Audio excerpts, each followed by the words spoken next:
தேவனுக்கே மகிமை உண்டாவதாக. இந்த புதிய நாளிலும் கர்த்தர் உங்களுக்கு அருளும் ஆறுதலின் மன்னா. நான் உன் அவமானங்களை மாற்றி உன்னை ஒருபோதும் வெட்கமடையாதபடி பாதுகாத்து ஆசீர்வதிப்பேன். சங்கீதம் 71:1. கர்த்தாவே, உம்மை நம்பியிருக்கிறேன், நான் ஒருபோதும் வெட்கமடையாதபடி செய்யும். கிறிஸ்துவுக்கு பிரியமானவர்களே, இதுவரை இந்த உலகத்தையும் மனிதர்களையுமே நம்பி அவர்கள் உங்களை இப்போது கைவிட்டதனால் நீங்கள் அனைவர் முன்பாகவும் வெட்கப்பட்டு கண்ணீரோடு நிற்கிறீர்களா? கவலைப்படாதீர்கள். ஏனென்றால் கர்த்தர் மேல் வைக்கும் விசுவாசம் உங்கள் அவமானங்களை மாற்றி இன்று உங்களுக்கு மெய்யான விடுதலையை நிச்சயமாக தரப்போகிறது. மனிதர்களை நம்பி ஏமாந்து போகும் இந்த உலகில் தேவன் மேலும் அவர் வார்த்தையின் மேலும் வைக்கும் உறுதியான நம்பிக்கை மட்டுமே நம்மை ஒருபோதும் வெட்கப்படுத்தாமல் பாதுகாக்கும் உன்னத அரணாகும்.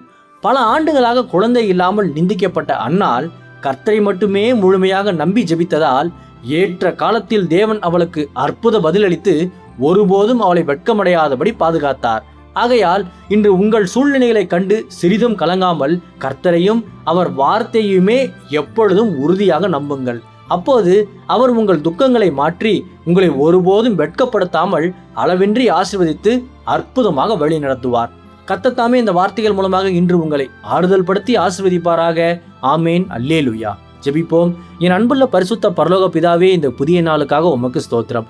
என் நம்பிக்கையின் அரணே, இன்று என் அவமானங்களை மாற்றி நான் ஒருபோதும் வெட்கமடையாதபடி பாதுகாத்து ஆசீர்வதியும். இன்று பிறந்த நாள், திருமண நாள் கொண்டாடும் உமது பிள்ளைகளின் இந்த புதிய ஆண்டை உமது நன்மை கிருபையால் முடிசூட்டி ஆசீர்வதியும். பிதாவே, இயேசுவின் வருகையில் நான் அவரோடு எடுத்துக்கொள்ளப்படும்படி என்னை தகுதிப்படுத்தும், தயார்படுத்தும். இயேசுவின் நாமத்தில் ஜெபிக்கிறேன் எங்கள் நல்ல பிதாவே. ஆமேன். மாரநாதா.